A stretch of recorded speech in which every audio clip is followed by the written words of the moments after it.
ቤቱ ባንተ ታመኛለሁና ጠብቀኝ። እግዚአብሔርን አንተ ጌታዬ ነህ አልሁት።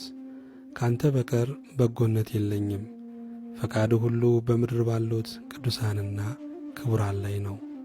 ወደ ሌላ ለሚፋጠኑት መከራቸው ይበዛል።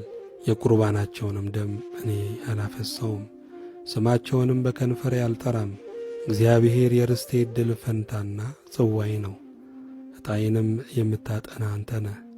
ገመድ ባማረ ስፍራ ወደቀችልኝ፣ ርስቴም ተዋበችልኝ። የመከረኝን እግዚአብሔርን እባርካለሁ። ደግሞም በሌሊት ኩላሊቶቼ ይገሥጹኛል። ሁል ጊዜ እግዚአብሔርን በፊቴ አየዋለሁ። በቀኝ ነውና አልታወክም። ስለዚህ ልቤን ደስ አለው፣ ምላሴም ሐሴት አደረገች። ሥጋዬ ደግሞ በተስፋ ታድራለች። ነፍሴን በሲኦል አትተዋትምና ቅዱስህንም መበስበስ ያይ ዘንድ አትተወውም። የሕይወትን መንገድ አሳየኸኝ፣ ከፊት ጋር ደስታን አጠገብኸኝ። በቀኝህም የዘላለም ፍስሐ አለ። ምስጋና ለእግዚአብሔር ይሁን።